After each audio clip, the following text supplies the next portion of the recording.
السلام علیکم دوستوں، اردو اسٹڈی چینل پر آپ تمام حضرات کا خیر مقدم ہے، استقبال ہے۔ امید ہے آپ سب لوگ خیر و عافیت سے ہوں گے۔ میں محمد عرفان آج پھر ایک نئے ویڈیو کے ساتھ آپ کی خدمت میں حاضر ہوں۔ آج کے اس ویڈیو میں ہمارا ٹاپک ہوگا مصوتیں اور مصمتیں۔ کوئی بھی جو زبان ہوتی ہے اس کو دو حصوں میں تقسیم کیا جاتا ہے، مصوتیں اور مصمتیں۔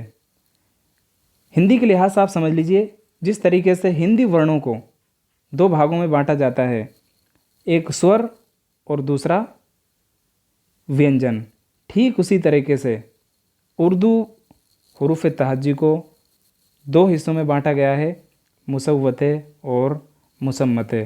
مصوتیں سور کہلاتے ہیں اور مصمتیں وینجن کہلاتے ہیں۔ سور یعنی مصوتیں وہ آوازیں ہوتی ہیں جو مصمتوں کو جوڑنے کا کام کرتی ہیں۔ تو آئیے ان کو تفصیل سے پڑھیں گے۔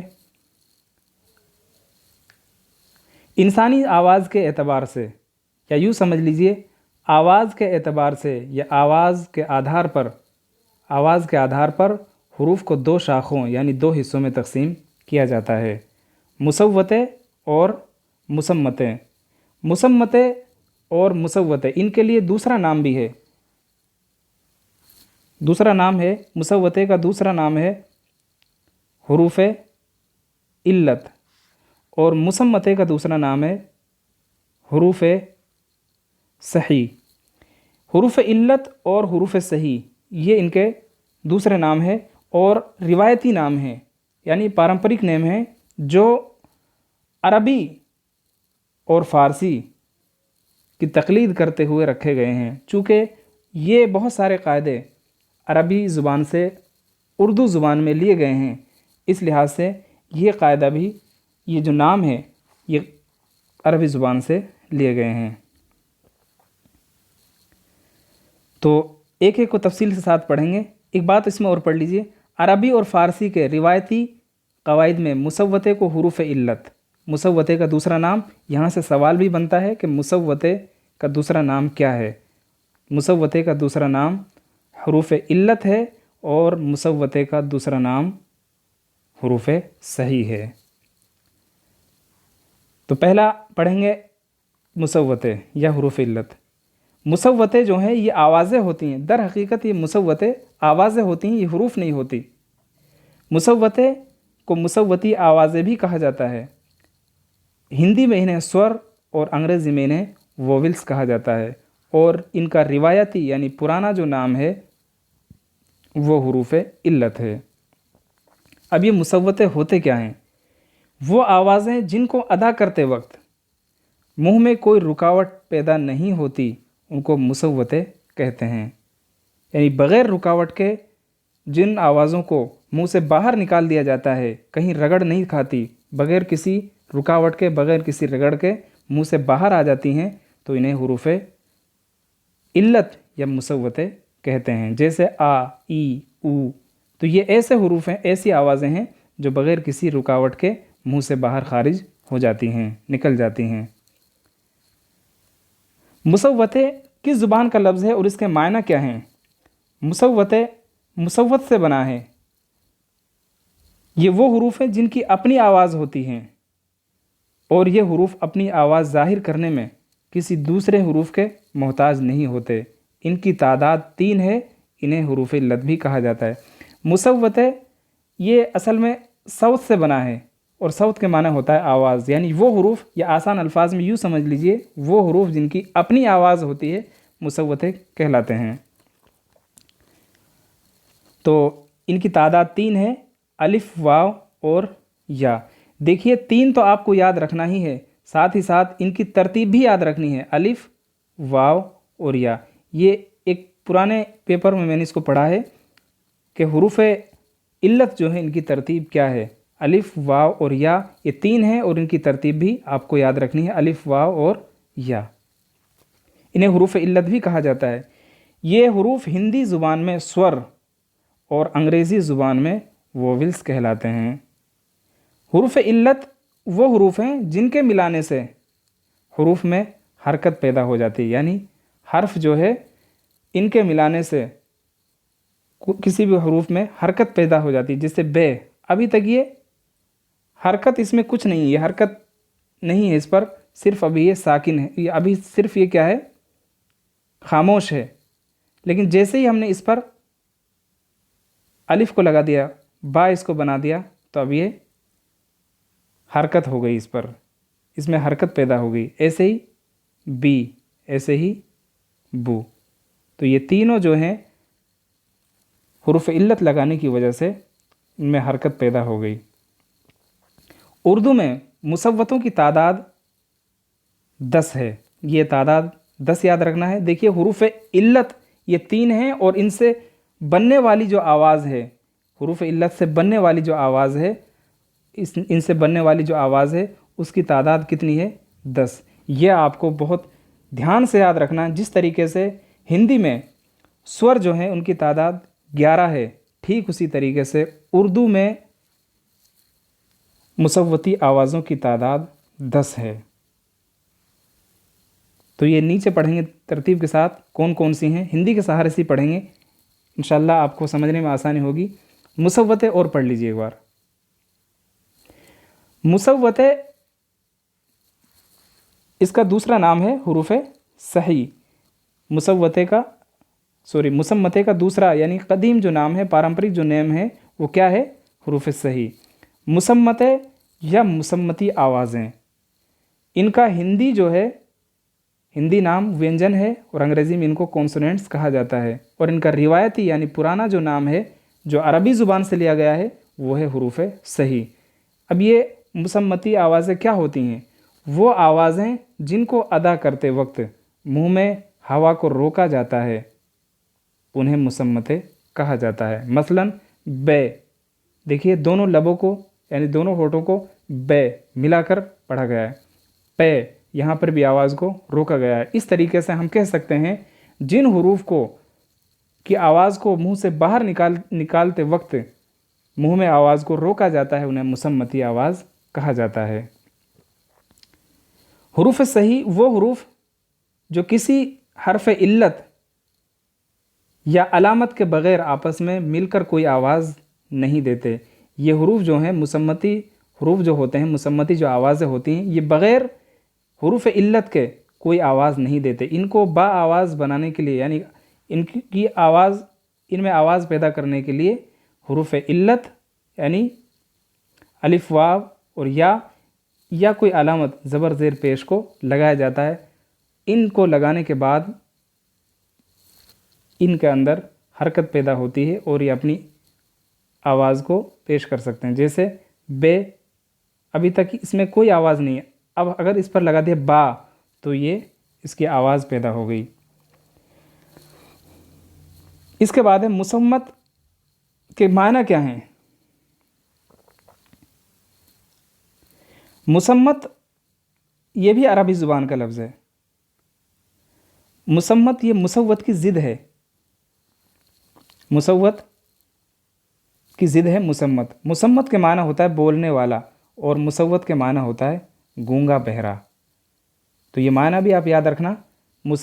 مسمت کے معنی ہے گونگا بہرا. بعض حروف ایسے ہوتے ہیں جن کی اپنی آواز نہیں ہوتی، یعنی جو اپنی آواز نہیں دیتے بلکہ دوسرے حروف سے مل کر آواز دیتے ہیں، ان کو حروف مسمت یعنی گونگے حروف کہتے ہیں. اردو زبان میں صرف 3 مصوتے ہیں. کون کون سے ہیں؟ الف، واو اور یا. باقی 34 جو ہیں یہ حروف مصوت ہیں. یہ بھی ایک اہم سوال ہے، اس کو بھی آپ یاد رکھنا. انہیں حروف صحیح بھی کہا جاتا ہے. حروف صحیح بھی کہا جاتا ہے. مصوتوں اور مسمتوں دونوں کو مجموعی طور پر صوتیہ کہا جاتا ہے. ان کو بھی آپ یاد رکھنا. مصوتوں کو اور مسمتوں کو دونوں کو مجموعی طور پر یعنی ساموہک روپ سے صوتیہ کہا جاتا ہے. یہ حروف ہندی زبان میں یہاں پر یہ حروف صحیح کے لیے یہ بات، حروف صحیح جو ہے، حروف صحیح کو ہندی زبان میں وینجن اور انگریزی زبان میں انہیں کونسوننٹس کہا جاتا ہے. یہ بات الگ سے ہے.